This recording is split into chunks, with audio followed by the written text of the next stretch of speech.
CSIS, Canadian Security Intelligence Service, severely misuses Canadian public service resources by utilizing police, firefighters, and ambulance drivers to criminally harass and stalk the honest citizens who they have slandered extensively and placed on fraudulent domestic terrorist watch lists.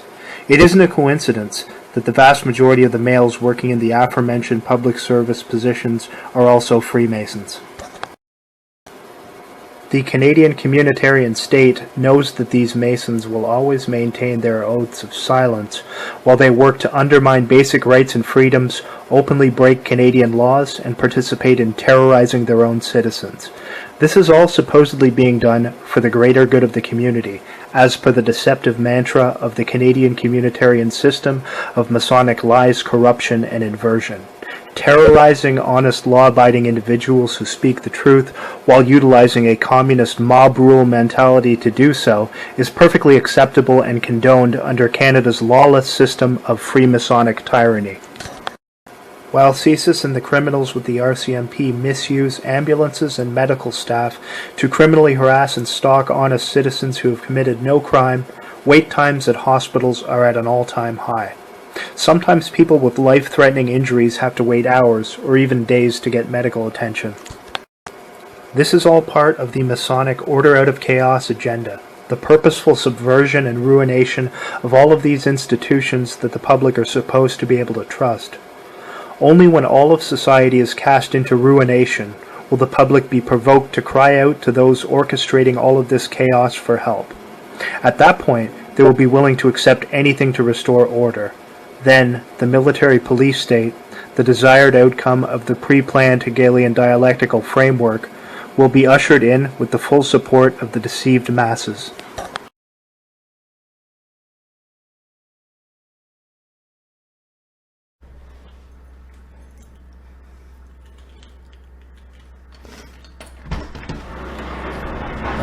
Since I opened the door here, okay? You saw what was in the last video, so since I opened the door, there's an ambulance here. Same, I don't know if it's the same one, let's do the number. So, surveillance in the home, they knew when I was going to come out, they have some theater set up on the street here.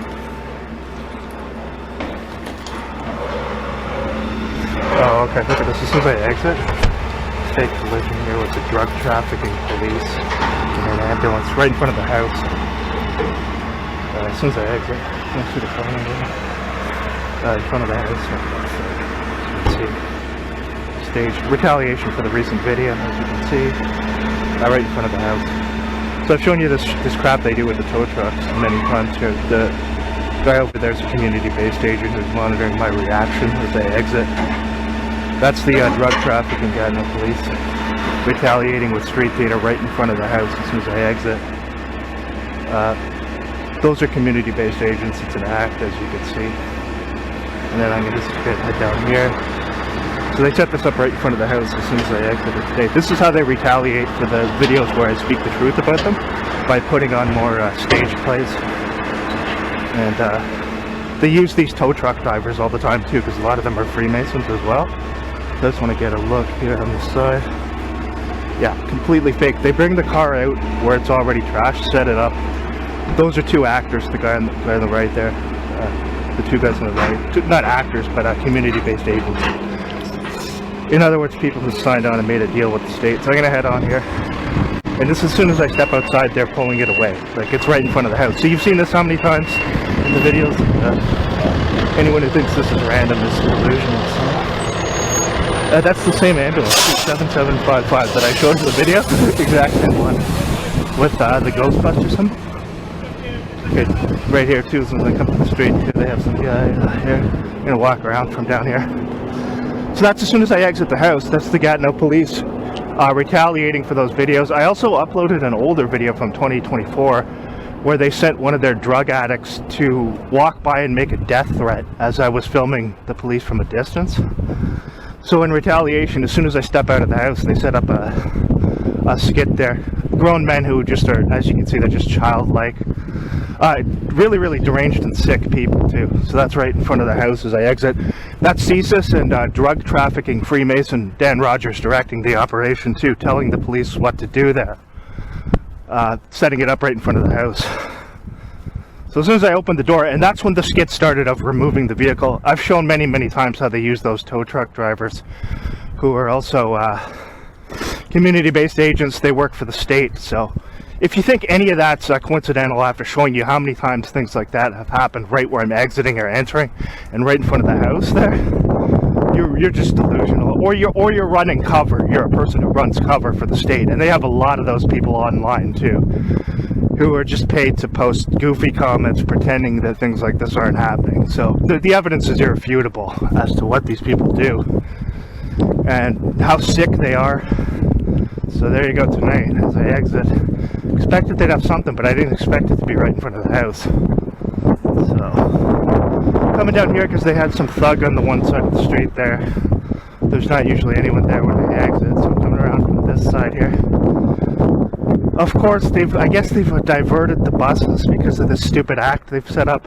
Now, I showed you in Ottawa the same thing where they're doing that right when I come out of a grocery store. But that's the same ambulance, the exact same number as the one I just showed in the video recently. So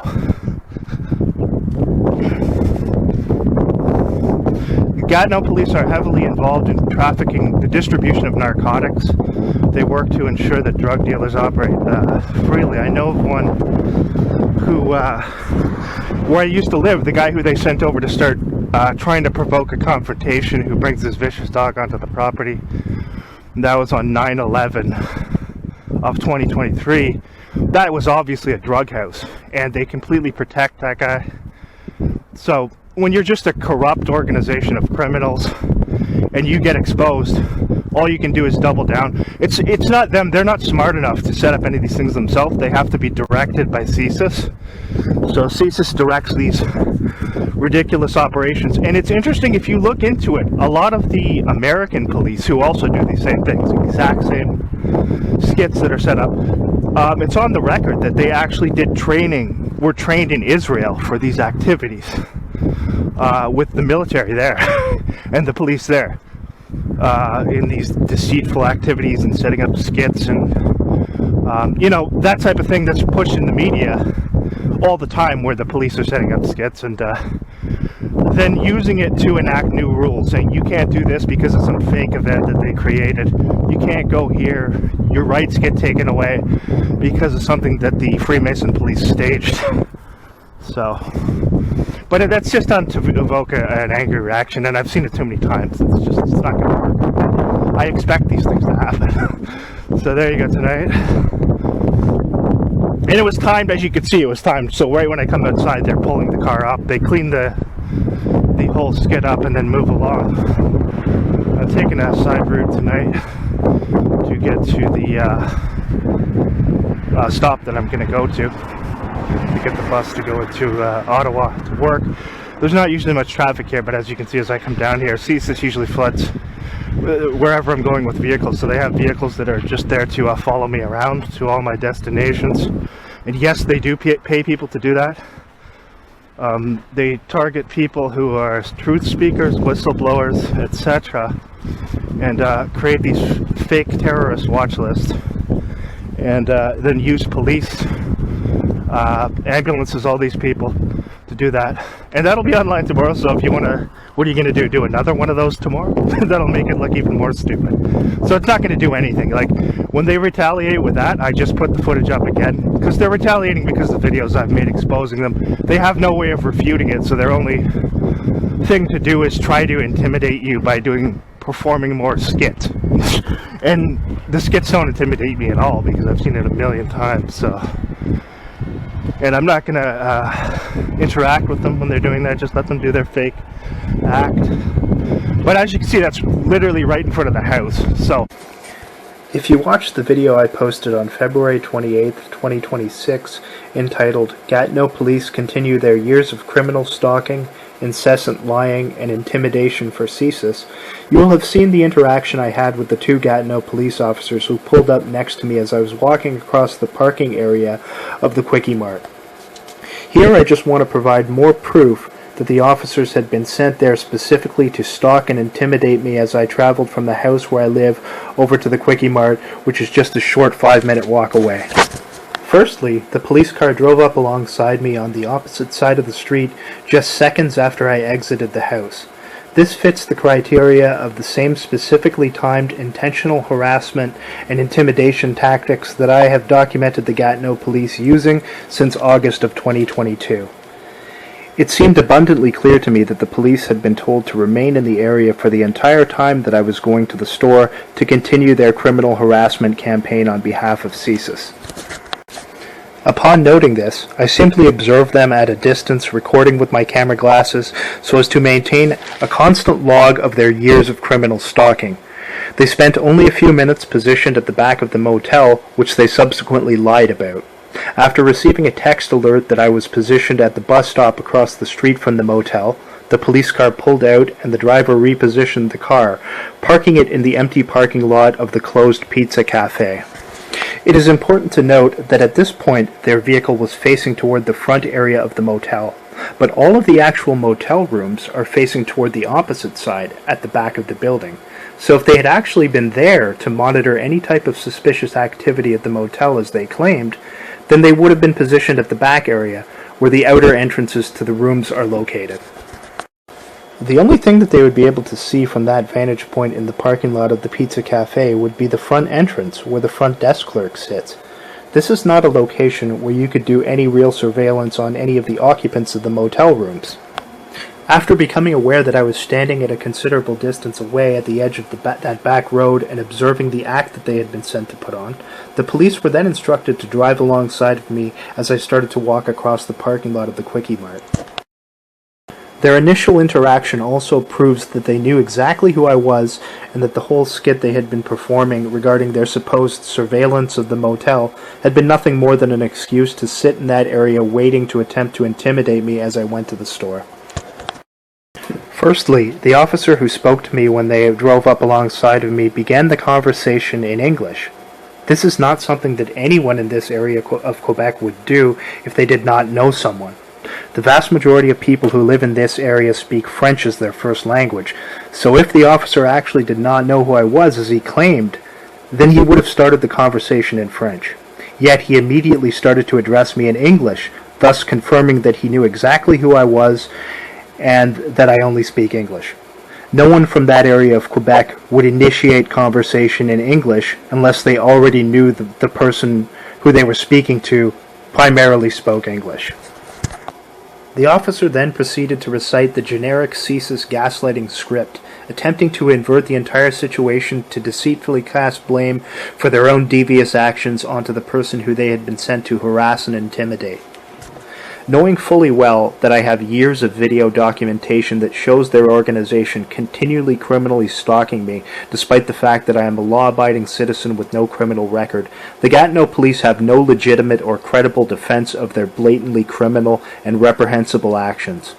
Ignoring rule of law, which protects the public from criminal stalking and harassment, they are trained to always lie and attempt to cast blame on those who they are stalking and intimidating. The viewer may have also noted that when I attempted to respond to state the truth and to refute the ridiculous false assertions, the officer followed the usual routine that CSIS trains its perpetrators and provocateurs in. The officer continually interrupted and proceeded to talk over me, hoping that I would get angry and start shouting due to the pre-scripted interruptions that he was told to make. While this interaction with the police was taking place, the viewer may have also noted that there was a blue vehicle parked over in the corner. The driver did not exit the vehicle at any point, and he had just pulled over to sit there. I believe that this individual had been sent by CSIS to probably record the interaction and to edit the video to make it seem as if I was the one causing the problem, because this is what CSIS often does. Anytime there's interactions with the police, they usually have people around filming these interactions so that the video can be edited and falsely presented to make it look like the person who's being harassed is somehow the person who is causing a disturbance. And of course, at a few points I did have to raise my voice just to get a word in, because the police would continually interrupt me, and that was all by design. They were trained to do that. But the individual in the blue car, I have no doubt he had been there just to record the interaction and to create lies and more slander, to edit the interaction to make it seem as if I was somehow causing an argument with the police, because they will have, of course, presented it to whoever they present the video to completely out of context, and they will chop the video to only to the points where I was talking loudly to slander me and make it seem like I was causing a problem with them. And that's why I record everything, because these people are psychopaths, liars, and criminals, and they will use any devious action possible at their disposal to attempt to portray honest, decent individuals who expose corruption as being, crazy, to present the false narrative that they somehow have some mental health issues, when these are the people with mental health issues. These are the people who are very sick, they're criminals, they lie about literally everything they do, and they follow a very specific playbook with regards to these gaslighting activities. They are trained to always invert the situation and always blame the victim, and to cry out and try to turn themselves into victims, even though they were clearly the ones who were there to stalk and harass, and they were the perpetrators themselves. It's the same playbook that CSIS has trained them in, that the police and all these other perpetrators who they use go to every time.